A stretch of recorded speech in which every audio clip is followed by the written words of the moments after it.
할렐루야. 오늘도 말씀으로 주님과 동행하고 계신 여러분을 주님의 이름으로 축복합니다. 함께 보실 말씀은 에스겔 39장, 40장 말씀이 되겠습니다. 39장은 고개 멸망과 이스라엘의 회복에 대한 말씀입니다. 38장도 고개 멸망에 대한 말씀이 있었는데 38장은 하나님께서 곡을 무너뜨리실 것이다 라고 예고하시는 말씀이고, 39장은 어떻게 그 하나님의 심판의 규모, 곡을 향한 하나님의 심판의 규모가 어느 정도인지를 일러주시는 말씀입니다. 하나님은 곡에 완전한 심판을 이행하십니다. 먼저 하나님은 곡을 북쪽 끝에서부터 이끌고 가서 이스라엘 산 위에서 곡과 그 모든 무리를 죽이겠다고 말씀합니다. 두 번째는 불을 그들의 나라에 내리겠다고 말씀합니다. 세 번째는 곡의 무리들이 가져온 무기를 이스라엘 백성들이 7해 동안 불태우게 하겠다고 말씀합니다. 그래서 이스라엘 백성들은 땔감을 마련하기 위해 굳이 들로 나갈 필요가, 산으로 나갈 필요가 없을 정도가 될 것이다 라고 말씀합니다. 엄청난 양의 무기를 동원하여서 이스라엘을 침략했다는 말이고, 그럼에도 불구하고 하나님에 의해 완전히 전멸당했음을 나타내기 위해서 7해 동안 그들의 무기를 이스라엘 백성들이 불태울 것이다 라고 말씀합니다. 네 번째는 그들의 시체를 7달 동안 매장할 거라고 말씀합니다. 엄청난 수의 병사를 이끌고 왔다는 것이고, 그럼에도 불구하고 하나님에 의해 완전히 그 병사들이 전멸당했음을 뜻합니다.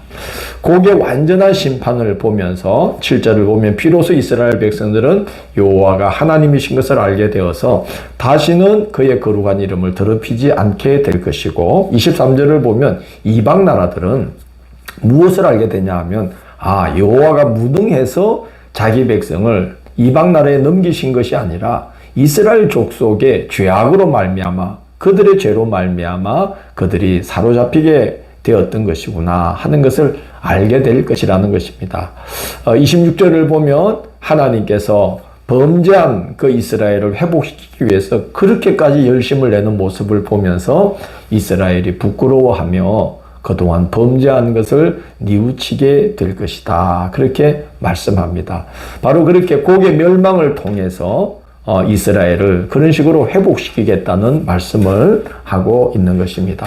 40장은 이제 40장부터 45장까지는 회복될 성전의 모습을 보여주시는 내용입니다. 40장 1절을 보면 사로잡혀 간 지 25째 해 성이 함락된 후에는 24째 해 첫째 달 10째 날에 여호와의 권능이 에스겔에게 임하여서 환상 중에 이스라엘 땅의 높은 산 위에 그를 데리고 가시는 그런 환상을 이제 보게 되었다라고 1절에 기록되어 있습니다. 25째 해라는 건 바벨론으로 끌려간 지 25째 해, 그리고 에스겔이 선지자로 부름을 받은 지는 20년째가 되던 해에 그런 일이 있었다는 것이죠. 가서 보니까 남쪽으로 성읍 형상 같은 것이 보였습니다. 그것은 이제 회복될 성전을 가리키고 있는 것입니다.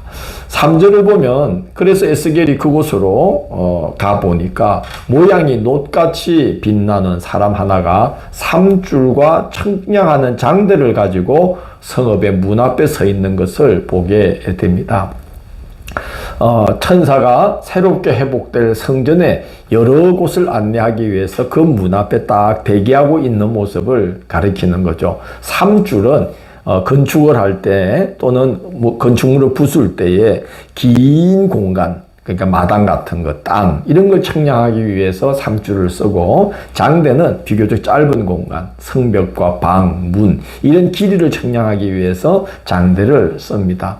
하나님께서 3줄과 청량하는 장대를 가진 천사를 보내는 건 성경에 보면 두 가지 이유 중 하나입니다. 심판을 하여서 허물어뜨릴 구역을 재기 위함이거나, 또는 다시 회복시켜서 재건할 구역을 재기 위해서 3줄과 청량대를 가진 천사를 보냅니다. 이번에는 이스라엘을 회복시켜서 그 재건할 성전의 구역을 재기 위해서 천사를 보내는 모습을 볼 수가 있습니다. 새롭게 조성된 성전의 모습은 이스라엘의 온전한 회복을 약속하는 것과 마찬가지입니다. 하나님은 에스겔에게 회복될 성전을 보여주시는 목적을 이렇게 말씀합니다. 4절을 보면 내게 보이는 그것을 눈으로 보고 귀로 들으며 내 마음으로 생각할지어다 라고 말씀하고 너는 본 것을 다 이스라엘 족속에게 전할지어다 라고 말씀합니다. 왜 이렇게 보여주시고 왜 그렇게 가서 전하라고 하시느냐? 끌려온 지 너무나 오랜 세월이 지났습니다. 벌써 여호야긴 왕 때 끌려온 사람들은 벌써 25년이나 지났으니까 여호야긴 왕 때 끌려온 사람들까지 생각하면 뭐 벌써 30년이 훌쩍 지난 것이죠. 그래서 본토 귀환이나 이스라엘의 회복에 대한 기대도 점점 희미해진 채 이제는 아마 일상에 묻혀서 그냥 이렇게 살다가 끝나나 보다 하고 지냈을 것입니다. 바로 그때 하나님은 에스겔을 통해서 백성들에게 재건될 성전의 모습을 보여주시면서 그리고 그 뜻을 에스겔에게 곰곰이 생각해 하시면서 바로 이제 백성들에게 바로 이것은 본토 귀환과 이스라엘의 회복을 하나님이 약속하시는 것이다 하고 말씀을 전하면서 바로 그 회복의 기대를 다시 한번 품고 백성들로 하여금 기도하도록 하게 하려고 하나님께서 회복된 성전의 모습을 먼저 에스겔에게 보여주시는 것입니다. 5절을 보면 장대의 길이가 당시 기본 길이 단위가 되는 규빗으로 이제 설명을 하는데 팔꿈치에서 손가락에 이르는 그 길이에 한 뼘을 더한 장대였다. 그렇게 말하고 있습니다. 손가락에서 팔꿈치까지가 약 45cm입니다. 평균. 그걸 이제 이스라엘 백성들이 옛날에 이렇게 재는 단위였죠. 그것을 규빗이다. 그렇게 하는데 약 45cm 정도입니다. 그런데 천사가 갖고 있었던 장대는 그 한 규빗에 한 손바닥 넓이를 더한 것이니까 약 한 53cm 정도로 보면 되겠습니다. 그래서 40장에서 45장을 쭉 읽어 나가실 때 거기 몇 척이요, 뭐 몇 자요 그러면 우리가 이 53cm를 생각하면서 계산을 하면은 되겠습니다. 뭐 요즘 같았다면은 그죠. 영상이나 이미지로 아마 에스겔이 전달을 했을 겁니다. 근데 당시에는 건물의 규모나 모양을 그렇게 할 방법이 없어서 일일이 글로 다 표현을 합니다. 우리가 솔로몬의 성전에 대한 그 식양을 보면은 다 이렇게 글로 이제 하지 않습니까? 옛날에 성막에 대한 말씀을 하실 때에도 다 글로 그 모양을 표현을 하지 않습니까? 그런 걸 이제 가리켜서 시방서다 그러는데 옛날 사람들은 이 시방서를 쭉 읽다 보면 머릿속에 건물의 모양과 규모 이게 다 머릿속에 그려졌다고 합니다. 그래서 이제 이렇게 40장에서 45장 글로 시방서를 쭉 써서 이렇게 에스겔이 백성들에게 표현을 해도 다 알 수가 있었던 것이죠. 지금 우리가 그 모양과 그 규모를 다시 그려보는 것은 그렇게 큰 의미는 없다고 여겨집니다. 바벨론에 의해서 불타버린 성전이 다시 재건되게 하신다는 하나님의 약속이 이렇게 표현되고 있다는 것을 생각하면서 이 부분을 읽으면 되겠습니다. 하나님께서 역사하시면 곡처럼 이길 수 없는 대적을 이기게 하시고 또 하나님 역사하시면 회복 불능 같아 보이는 그런 사람이나 그런 상황들, 그런 일들이 얼마든지 회복이 가능하다.